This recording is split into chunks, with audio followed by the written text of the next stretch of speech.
Hello दोस्तों, स्वागत है आपका अपने यूट्यूब चैनल अंबुज पाठशाला में। तो इस वीडियो में हम लोग JAC board weekly test class 11th का फिजिक्स का आंसर की देखने वाले हैं, जिसका कि एग्ज़ाम आप लोग का आज हुआ है, यानी कि 13 सितंबर को।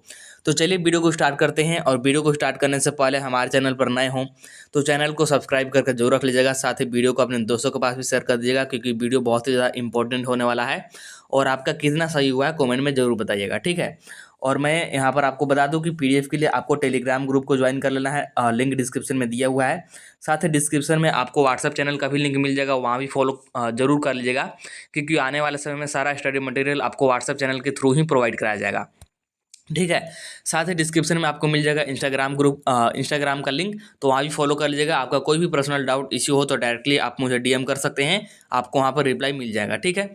चलिए स्टार्ट करते हैं बिना देरी किए हुए। मैं एक बार फिर से बता दूं कि क्लास 11th का है, फिजिक्स का है, जिसका कि एग्जाम आज हुआ यानी कि 13 सितंबर को। चलिए स्टार्ट करते हैं और एक एक करके हम लोग यहाँ पर देख लेते हैं। सबसे पहले हमारे पास सेक्शन ए, जिसमें कि ऑब्जेक्टिव क्वेश्चन रहता है आपका 10 और दो दो नंबर का रहता है। तो पहला क्वेश्चन देखिए, एक वाहन एक वृत्ताकार पथ पर एक स्थिर चाल से चल रहा है। मतलब कि हमारे पास एक कोई वैन है, ठीक है, और सर्कुलर पाथ पर, ऐसा कोई पाथ है सर्कुलर, इस पर एक समान चाल से चल रहा है। स्थिर चाल मतलब एक समान चाल, ठीक है। कार के त्वरण की दिशा के बारे में आप क्या कह सकते हैं? मतलब कि इसके त्वरण की दिशा के बारे में हमको बताना है कि त्वरण का क्या एक्चुअली यहाँ पर डायरेक्शन रहने वाला है। इंग्लिश में देखिएगा, a car is moving along a circular track with a constant speed. What can you say about the direction of the car's acceleration? तो हमको यहाँ पर डायरेक्शन बताना है किसका? कार के एक्सेलरेशन का।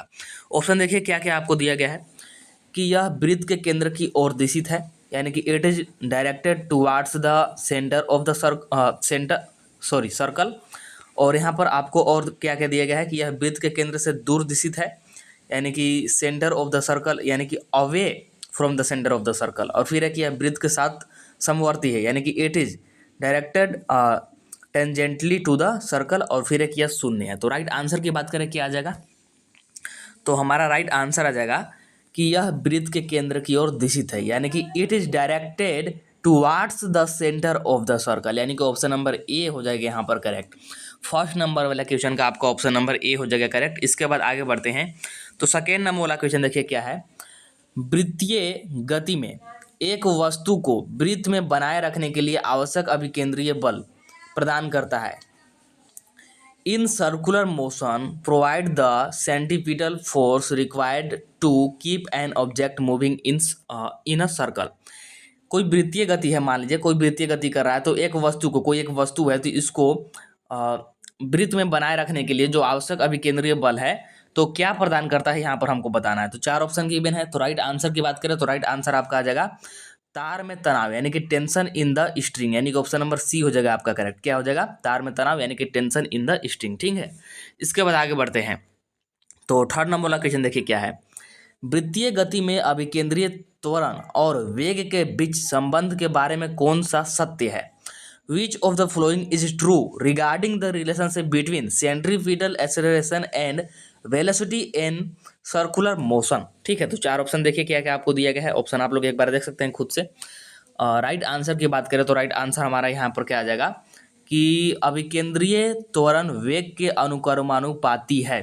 Centripetal acceleration is directly proportional to velocity, यानी कि ऑप्शन नंबर ए हो जाएगा करेक्ट। और अनुक्रमानुपाती को ही हम लोग बोलते हैं समानुपाती, ठीक है। तो ऑप्शन नंबर यहाँ पर हो जाएगा ए करेक्ट, यानी कि डायरेक्टली प्रोपोर्शनल होगा किसके? वेलोसिटी के, ठीक है। आगे बढ़ते हैं। तो फोर्थ नंबर वाला क्वेश्चन देखिए क्या है, निम्नलिखित में से कौन सी राशि एक अदिश राशि है? Which of the following is a scalar quantity? तो स्केलर क्वांटिटी कौन है यहाँ पर बताना है। तीन तो आपको वेक्टर क्वांटिटी यहाँ पर मिलेंगे, चार ऑप्शन गिवन है ना, तो इस चार ऑप्शन में से तीन आपको वेक्टर क्वांटिटी मिलेगा, एक स्केलर क्वांटिटी है। तो वही बताना है कि कौन सा स्केलर क्वांटिटी है। तो जो आपका कार्य है यानी कि वर्क, यही आपका स्केलर क्वांटिटी है। तो ऑप्शन नंबर यहाँ पर हो जाएगा कौन सा? बी करेक्ट, ठीक है। इसके बाद आगे बढ़ते हैं। तो फिफ्थ नंबर वाला क्वेश्चन देखिए, किस प्रकार की ऊर्जा किसी वस्तु के गति से संबंधित है? Which form of energy is associated with the motion of an object? तो चार ऑप्शन गिवन है आपको, पोटेंशियल एनर्जी यानी कि स्थितिज ऊर्जा, गतिज एनर्जी यानी कि काइनेटिक एनर्जी, फिर उसमें ऊर्जा यानी कि थर्मल एनर्जी, और फिर रासायनिक ऊर्जा यानी कि केमिकल एनर्जी। तो राइट आंसर क्या आ जाएगा इसका? राइट आंसर आ जाएगा आपका यहाँ पर काइनेटिक एनर्जी यानी कि गतिज ऊर्जा। ऑप्शन नंबर यहाँ पर हो जाएगा बी करेक्ट। क्या हो जाएगा? काइनेटिक एनर्जी हो जाएगा यहाँ पर आपका करेक्ट। आगे बढ़ते हैं तो 6 नंबर वाला क्वेश्चन देखिए क्या है। निम्नलिखित में से कौन सी शक्ति की इकाई है? Which of the following is a unit of power. तो पावर का यूनिट पूछ रहा है ना, बहुत सिंपल है। पावर का यूनिट क्या होता है? वाट होता है, यानी कि ऑप्शन नंबर सी हो जाएगा करेक्ट। ठीक है, ऑप्शन नंबर सी हो जाएगा करेक्ट। इसके बाद आगे बढ़ते हैं तो आगे देखिए 7 नंबर वाला क्वेश्चन क्या है कि एक बल द्वारा किया गया कार्य, बल और क्या, the work done by a force is defined as the product of the force and the, मतलब कि ये किसका किसका प्रोडक्ट है? फोर्स और एक और किसका, ये आपको बताना है। तो राइट आंसर की बात करें तो क्या आ जाएगा? बल के दिशा में चली गई दूरी का गुणनफल है, यानी कि distance move in the directions of the force, यानी कि ऑप्शन नंबर ए हो जाएगा करेक्ट। ठीक है, इसके बाद आगे बढ़ते हैं तो 8 नंबर वाला क्वेश्चन देखिएगा। हाँ, यहाँ पर देखिए 8 नंबर वाला क्वेश्चन क्या बोल रहा है कि जब किसी वस्तु को अधिक ऊंचाई तक उठाया जाता है तो उसकी स्थितिज ऊर्जा क्या होती है? बढ़ती है, घटती है, क्या होता है? यहाँ पर बताना है। ऑप्शन आपको गिवन है। तो राइट आंसर की बात करें तो राइट आंसर हो जाएगा कि बढ़ जाता है, यानी कि ऑप्शन नंबर ए हो जाएगा करेक्ट, यानी कि इंक्रीजेज। ठीक है, बाकी कैसे बढ़ता है ये यहाँ पर मैं एक्सप्लेन नहीं करने वाला हूँ।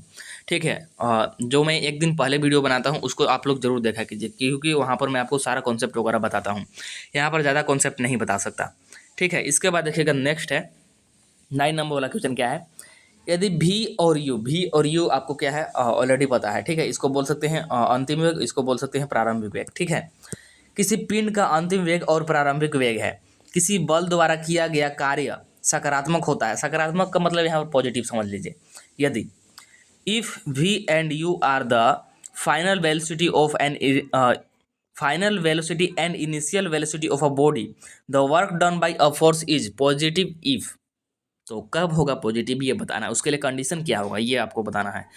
तो इसके लिए अगर कंडीशन की बात करें तो आपके यहाँ पर कंडीशन आ जाएगा सबसे पहले कि v is equal to U हो, यानी कि final velocity is equal to initial velocity हो, और साथ में एक और कि जो यहाँ पर फाइनल वेलोसिटी है ये ज़्यादा होना चाहिए इनिशियल वेलोसिटी से, यानी कि ऑप्शन नंबर यहाँ पर हो जाएगा आपका डी करेक्ट। क्या हो जाएगा? Option number D correct. A और बी दोनों, बोथ ए एंड बी। ठीक है, इसके बाद आगे बढ़ते हैं तो आगे देखिए 10th नंबर वाला क्वेश्चन क्या है कि किसी पिंड का समय 50% बढ़ जाता है, पिंड की गतिज ऊर्जा में वृद्धि होती है। The momentum of a body is increase by 50%। The increase in kinetic energy of the body is. तो काइनेटिक एनर्जी में कितना इंक्रीज होगा ये आपको बताना है। ठीक है, तो अगर आप लोग इसको कैलकुलेट कीजिएगा तो राइट आंसर आ जाएगा आपका 125%। कितना? 125%, यानी कि ऑप्शन नंबर यहाँ पर हो जाएगा सी करेक्ट। ठीक है, तो यहाँ पर हो गया आपका ऑब्जेक्टिव कंप्लीट। इसके बाद यहाँ से होता है आपका सब्जेक्टिव क्वेश्चन स्टार्ट, जिसमें कि सबसे पहले है 2 नंबर वाला सब्जेक्टिव क्वेश्चन, जिसमें कि पहला क्वेश्चन से कि अभिकेंद्रीय बल को परिभाषित कीजिए। Define centripetal force. अभिकेंद्रीय बल द्वारा कितना कार्य किया जाता है। What is the work done by a centripetal force. फिर है कि कार्य ऊर्जा परिमेय का कथन लिखे, स्टेट वर्क एनर्जी थ्योरम। और फिर है यहाँ पर 3 नंबर वाला क्वेश्चन, जिसमें कि यहाँ पर 30 नंबर वाला जो क्वेश्चन है इसमें एक एक नंबर के 3 क्वेश्चन डाल रखे हैं। और इसके बाद जो आपका 40 नंबर वाला है ये क्या है, संरक्षित और असंरक्षित बल को परिभाषित करें, प्रत्येक का एक एक उदाहरण दीजिए। Define conservative and non conservative force, give 1 example of each. और फिर है फाइनली आपका यहाँ पर 5 नंबर वाला क्वेश्चन, जो कि आपका सेक्शन डी है, इसमें कि 2 क्वेश्चन है 15 एंड 16, जो कि क्या है, यांत्रिक ऊर्जा के संरक्षण का नियम बताइए और सिद्ध कीजिए, यानी कि state and prove law of conservation of mechanical energy. फिर है कि घुमावदार सड़कें किनारे पर ऊपर की तरफ ऊंची उठी हुई क्यों होती है। आप लोग देखे होंगे, अगर कहीं मोड़ पर आप लोग जा रहे होंगे ना तो देखे होंगे, समतल घुमावदार सड़क पर अधिक चाल के लिए एक व्यंजक प्राप्त करें। तो यहाँ पर ये आपको बताना है। ठीक है, तो यहाँ पर मैं इसका आंसर नहीं बता रहा हूँ, बट आपको इसका आंसर कहाँ मिलेगा? इसका आंसर आपको मिलेगा टेलीग्राम ग्रुप में। कहाँ मिलेगा? टेलीग्राम ग्रुप में।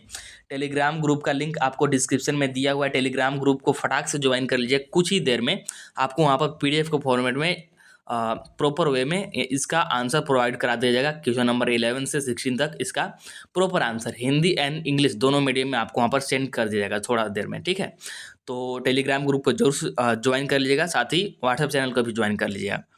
और आपको वीडियो पसंद आया होगा तो वीडियो को लाइक करना नहीं भूलिएगा और चैनल को सब्सक्राइब करके जरूर रख लीजिएगा। चलिए मिलते हैं नेक्स्ट वीडियो में, तब तक के लिए tata bye bye, see you in the next video.